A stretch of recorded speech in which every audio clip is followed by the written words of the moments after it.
এবার নামিয়ে রাখো পালকিখানা। সাবধানে সাবধানে রাখো। বৌঠান, আপনারা বেরিয়ে আসুন। তোমরা পালকিখানা নিয়ে যাও এবার।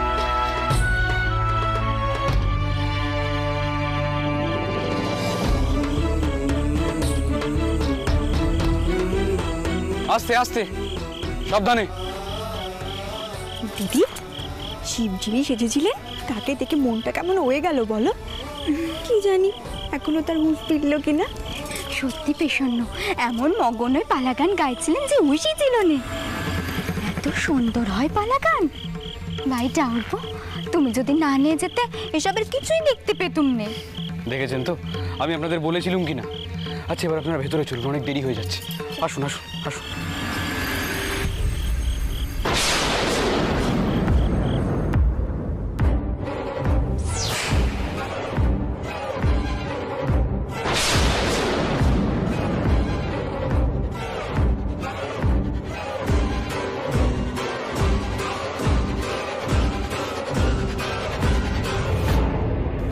দিদি, এই দুই বউকে কয়ে দে চটকুকি, ওদের জন্য এই বাড়ি তোর বন্ধ হয়ে গেছে। আজ রাতে যেন ওরা এখানেই থাকে। ভূপাল, তুমি অন্দরে এসো, তোমার সঙ্গে আমার কিছু কথা আছে। মাসিমণি, আমি নিয়ে গিয়েছিলাম বৌঠানকে আর তোমাদের ছোট বউকে।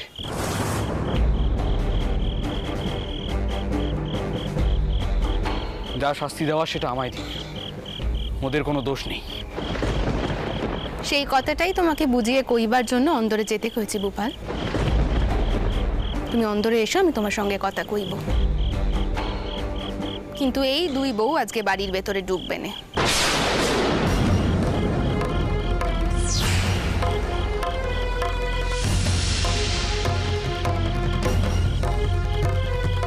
আমার কথার যেন কোনো রকম নড়চড় না হয়। কিন্তু দিদি, তুমি কি কথা কইছো? বাড়ির বউয়েরা এভাবে বাগানে থাকবে? তুমি যা কইতে চাও ওদেরকে অন্দরে। আমি তো কইলুম ছোটকু কি ওরা অন্দরে যাবে না। আর আজকে যদি ওরা অন্দরে যায় তাহলে আমি বাড়ি থেকে চলে যাব।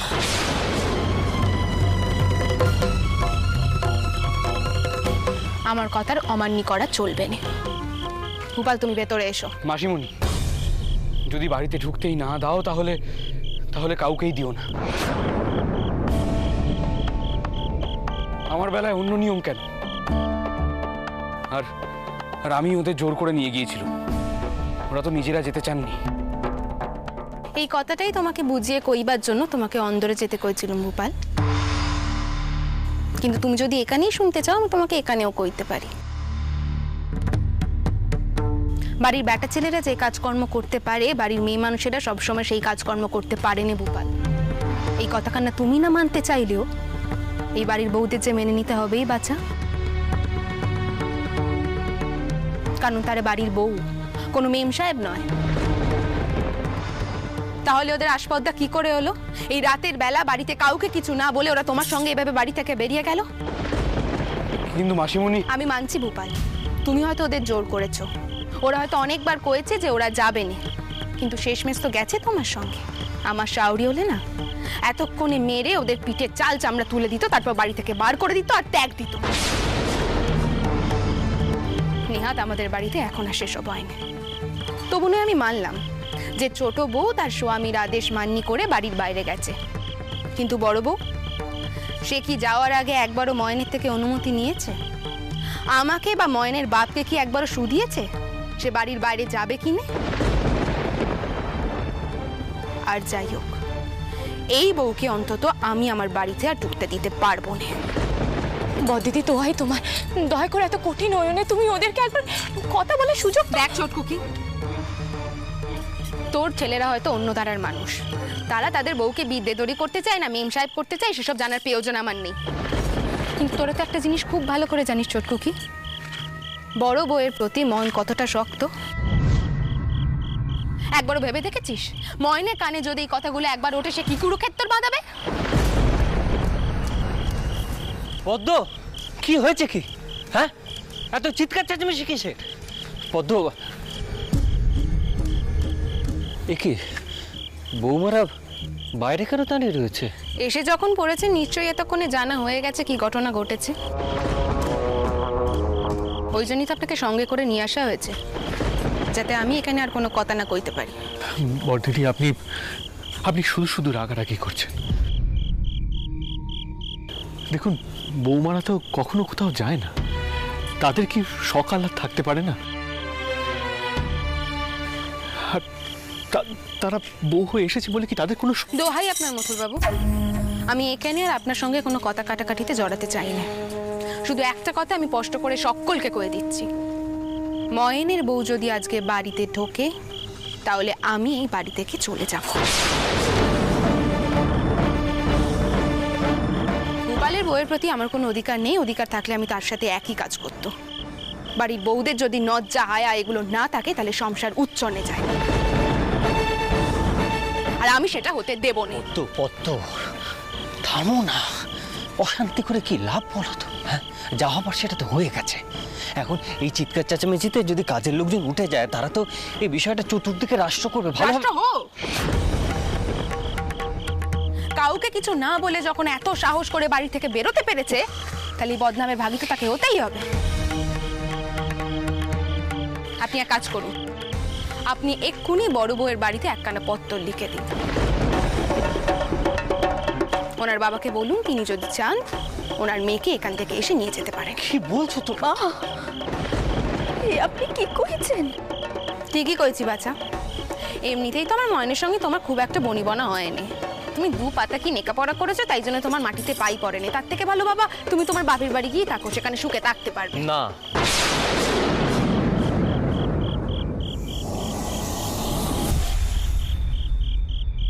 আমি কোনোদিনও তোমার কাছে কিছু চাইনি পদ্ম। তো আজকে আমি হাত জোর করে অনুরোধ করছি তোমার কাছে, একটা মাত্র অনুরোধ। তুমি বৌমাকে যদি বকাঝকা করতে চাও করো, কিন্তু সেটা ঘরের মধ্যে অন্তরে গিয়ে। বৌমাকে দয়া করে ত্যাগ করো না, দয়া করে ত্যাগ করো না।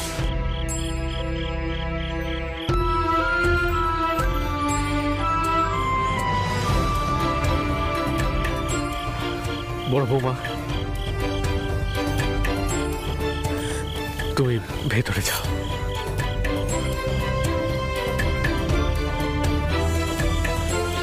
বৌমা, তুমিও যাও। গোপাল, তুই কিন্তু আজ খুব অন্যায় কাজ করেছিস। এই কাজ কেন করা কিন্তু তোর একদমই উচিত হয়নি। জগদম্বা, আগে ওকে ভেতরে যেতে দাও, পরে সব কথা হবে।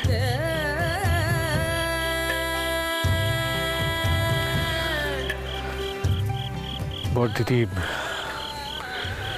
দেখুন, আমি বুঝতে পারছি আপনি এটা সহজে মেনে নিতে পারছেন না, তবে একবার বৌমাদের দিকটা ভেবে দেখুন।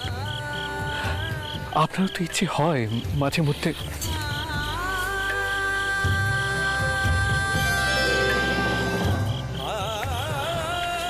আটামশাই, আপনি যান, ভেতরে যান, বড়দিদিকে দেখুন, যান।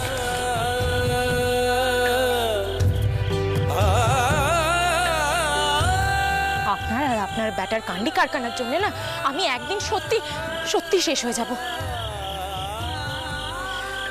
বড়দিদি কিন্তু এই কথাখানা সহজে বলবে না। গোপাল, যাও ঘরে যাও, হিম পড়ছে, আবার শরীর খারাপ হবে, যাও।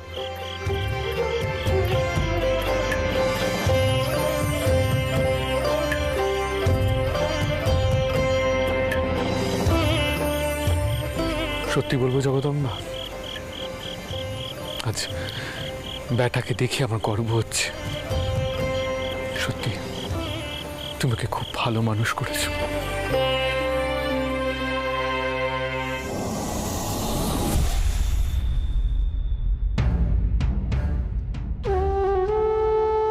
এই দুই বউকে কয়ে দে চটকুকি, ওদের জন্য এই বাড়ির দোর বন্ধ হয়ে গেছে।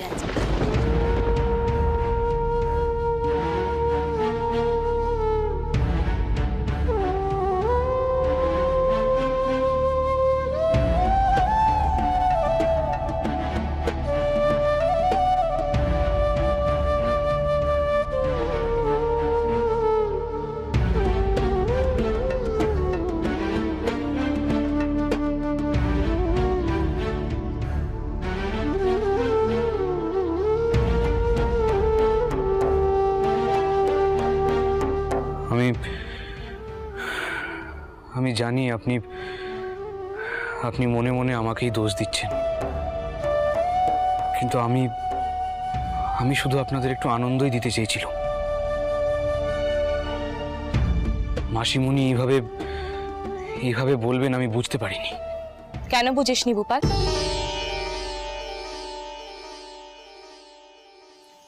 তোর তো বোঝা উচিত ছিল। দেখ ভূপাল, তুই যাই ভাবিস না কেন, সমাজে কিন্তু বেটা ছেলেদের আর মেয়ে ছেলেদের মধ্যে তফাৎ রয়েছে। কিন্তু মা দিদমা তো মেয়ে মানুষ হয়ে আজ সব কারবার সামলাতে পারে, অথচ তার পরিবারের অন্যান্য মেয়েরা কেন সমাজের এই জঘন্য নিয়ম মেনে চলবেন বলতে পারো? সকলের সাথে তো দিদমা তুলনা করিস নে ভূপাল।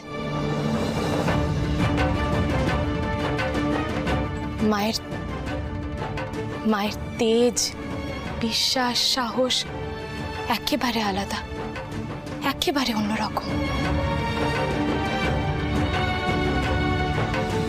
তাই তো দিদমার সাথে সকলে তুলনা করা চলেনি। বেশ, আমি মানলাম, কিন্তু মা তুমি আমায় একটা কথা বলো তো, দাদামশাই যদি দিদমাকে বাড়ির বাইরে নিয়ে গিয়ে বাইরের জগৎখানা না দেখাতেন, তাহলে কি দিদমা সত্যি সত্যি এত কিছু করতে পারতেন? মা আমি তো দিদমার মুখ থেকেই শুনেছিলাম দাদামশাই সেই কত বছর আগে দিদমাকে তালুকে নিয়ে যেতেন, অথচ তার সন্তান হয়ে তোমরা আজ মেয়েদের বাড়ির বাইরে যাওয়াটাকে কেন অপরাধ বলছো মা?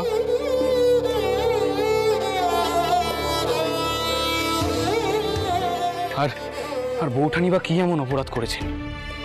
মহেন দাদা তো বাড়িতেই থাকে না, সর্বক্ষণ বৌঠানকে যা নয় তাই বলে। তিনি যদি একদিন বাড়ির বাইরে গিয়ে পালাগান শুনেই থাকেন, তাহলে তিনি কি অপরাধ করেছেন? আর তুমিও ওখানে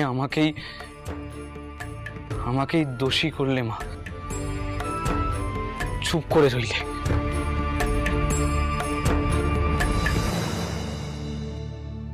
কেন কইছি জানিস ভূপাল?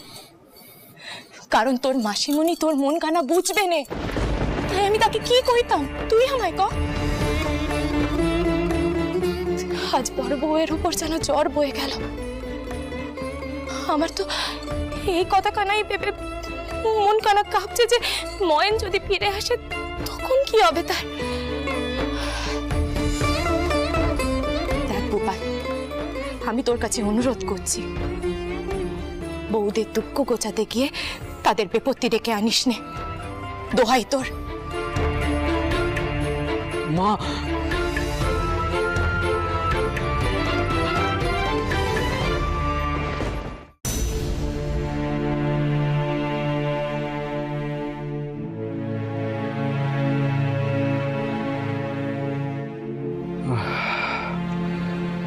মাথাটা একেবারে যন্ত্রণায় ছিঁড়ে যাচ্ছে।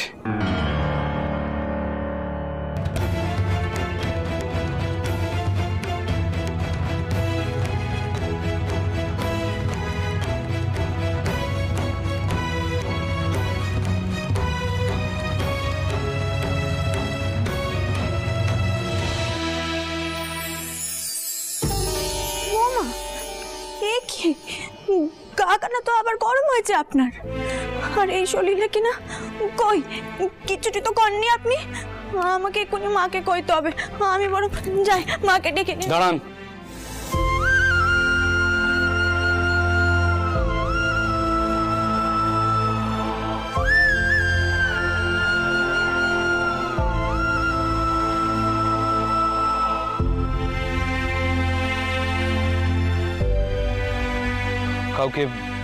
কাউকে কিছু জানানোর প্রয়োজন নেই। আর আর সবকিছু মা আর বাবা মশাইকে জানিয়ে ব্যস্ত করার তো কোনো মানে হয় না। কিন্তু যদি কোনো বাড়াবাড়ি ঘটে তখন নিশ্চয়ই আপনার হিম লেগে গেছে। আসলে এতটা পথ এসেছেন তো, আমি বরং এক কাজ করি, আমি গিয়ে কই, তাহলে কাল সকালে কবিরাজ মশাই আসতে পারবেন। আপনি দয়া করে গিয়ে শুয়ে পড়ুন, আপনার অনেক ধকল গেছে, অনেক কথাও শুনতে হয়েছে আজ আপনাকে। আজকের রাতটা অন্তত নিশ্চিন্তে ঘুমোন, আর সকালে তো আবার এসবের জের চলবেই। আর আর ডাক্তারবাবু আমার জ্বরের ওষুধ রেখে গেছেন, আমি খেয়ে নেব, আপনি দুশ্চিন্তা করবেন না।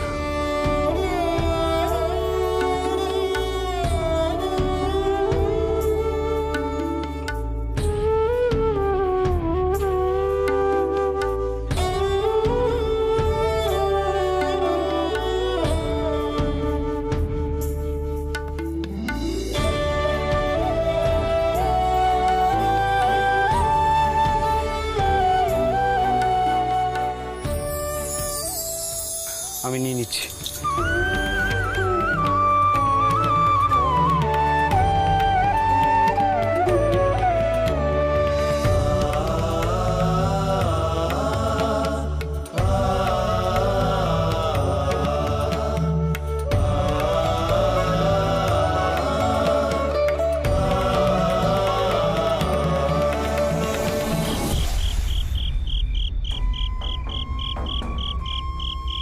এমন খালি পেটে রাত কাটানো সম্ভব নেই, সকলের ক্ষুধা লেগেছে। কি যে মন্দির হতে লেগেছে। চল চল সকলে, আমাদের জ্বালা তো আর কেউ বুঝবে না।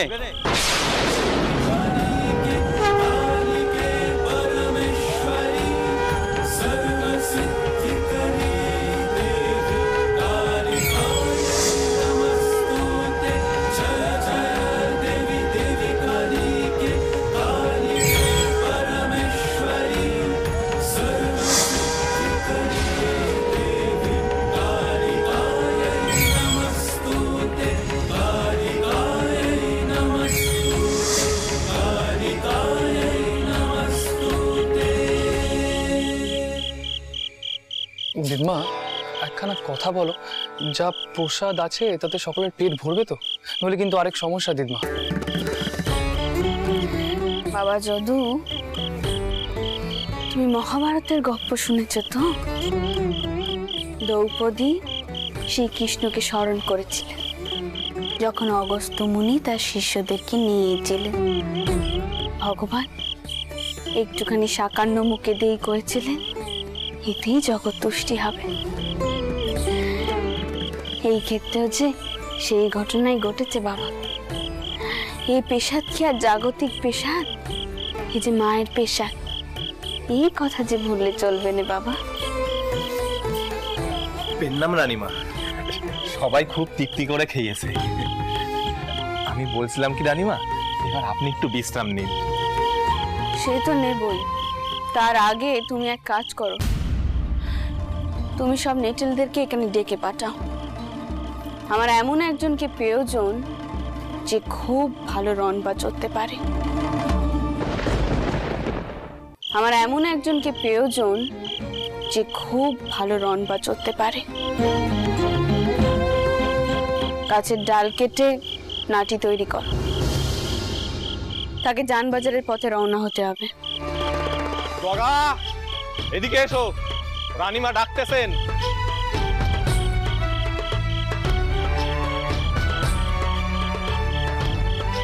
এর নাম রানীমা। আমি যেতে রাজি আছি, কি খবর কইতে হবে অনেককে। তুমি যানবাজারে যাও, গিয়ে সেজবাবুকে কও সে যেন এখানে একজন কুয়ো খোঁড়ার নোক পাঠান। এখানে কুয়ো করলেই লোকজন আবার ফিরে আসবে। আর যদু আশপাশ থেকে এখানে একজন বাউন ঠাউরকে নিয়ে আসতে হবে, যিনি কিনে মায়ের নিত্য সেবা করতে পারবে। আমি আর দেরি করতে চাই না, কালই আমি গুরুদেবের কাছে যাব। তার আগেই আমি সব ব্যবস্থা করে যেতে চাই। আমার কেন পথ ভুল হলো, কেন আমি সোনাগ্রামে যেতে পারলাম না, আমি এখন খুব ভালো করে বুঝতে পারছি। আমি বুঝতে পারছি